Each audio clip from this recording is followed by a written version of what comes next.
Alors dans une deuxième partie, nous allons plutôt nous intéresser à l'après 1945 et comprendre comment, après l'Allemagne et l'URSS, cette même URSS et cette fois-ci les États-Unis vont utiliser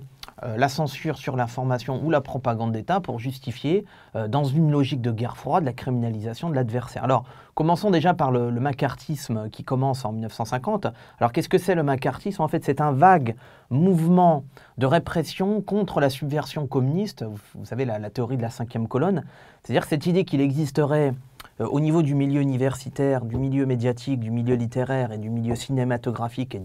du milieu radiophonique, une espèce de complot communiste qui finalement n'aurait qu'une ambition, déclencher un coup d'État de Moscou vers Washington et New York pour faire tomber les États-Unis. Alors là, le fameux sénateur McCarthy lance en 1950 une véritable chasse aux sorcières. Alors, il s'appuie déjà sur un terrain favorable, parce que rappelez-vous qu'en 39-45, aux États-Unis, vous avez également un mouvement de répression contre la subversion théoriquement japonaise au cœur du territoire américain, un accroissement des pouvoirs du FBI, et le FBI qui est dirigé depuis 1924 par Hoover, avec une violation régulière des libertés individuelles, le droit d'enquête, sans passer par le mandat d'un juge, la possibilité pour les agents du FBI de contrôler et de fouiller des domiciles sans justement l'aval du pouvoir juridique. Donc en 1950, quand McCarthy lance sa chasse aux sorcières, il y a déjà un terreau favorable, qui a d'ailleurs été créé par Harry Truman, qui en 1946 lance une commission présidentielle pour donner l'ordre aux administrations de surveiller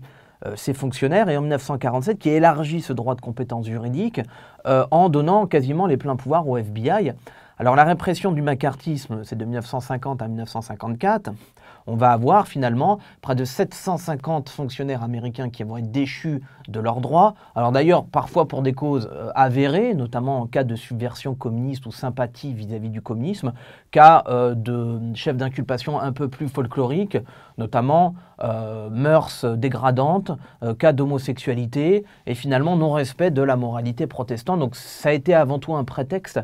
en luttant contre le communisme, de ressusciter et de revigorer la morale de l'époque. Alors, McCarthy va notamment s'attaquer au milieu cinématographique. Quelqu'un comme Charlie Chaplin, victime d'accusations, va d'ailleurs quitter le territoire américain. Quelqu'un comme George Marshall, George Marshall qui est quand même le théoricien du plan Marshall, qui a été un grand militaire, notamment dans le théâtre européen et dans le théâtre asiatique, ça considéré comme un traître pour n'avoir pas soutenu Chiang Kai-shek contre Mao Tse-tung durant la guerre civile chinoise. Le problème de McCarthy, c'est que finalement, il va s'attaquer à une institution qu'il n'aurait pas dû s'attaquer, c'était l'armée. Et en 1954, finalement, il va être déchu de son titre de sénateur, lâché par ses contemporains et par ses soutiens au niveau démocrate et républicain, et il mourra dans l'anonymat en 1957. Alors un autre cas intéressant de vérité officielle qui n'en est pas une, c'est le cas de la Pravda, la fameuse Pravda qui veut dire la vérité en russe, qui est le journal officiel du Parti communiste du RSS, qui a été d'ailleurs créé par Lénine en 1912,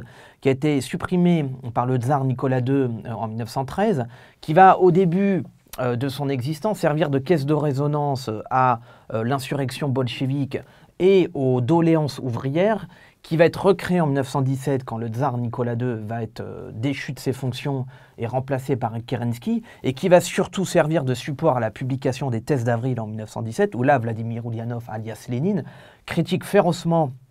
le gouvernement de Kerensky et en appelle justement à une révolution communiste beaucoup plus brutale qui lui permettra en octobre 1917 de prendre le pouvoir. Donc cette Pravda, que ce soit dans la chute du tsar Nicolas II, dans la publication des thèses bolcheviques et durant toute l'histoire soviétique, va servir à justifier une politique officielle.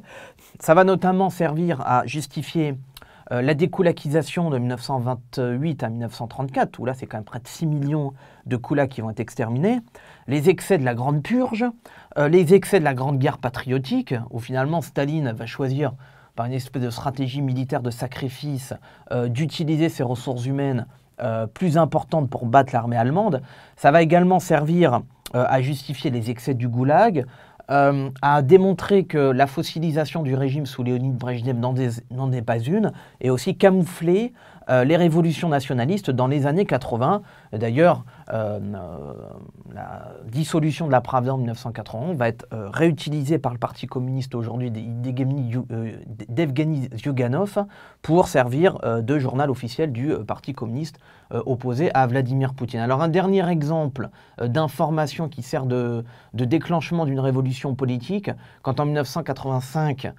Mikhail Gorbatchev choisit de lancer la perestroïka et la glasnost, c'est-à-dire d'ouvrir le débat pour libéraliser le régime, il va autoriser la création de partis politiques d'opposition, notamment Nouveau Monde et Nouvelle Russie, la création d'une chaîne d'information parallèle, la Nika. Il va choisir de libérer Sakharov, il va choisir de publier des journaux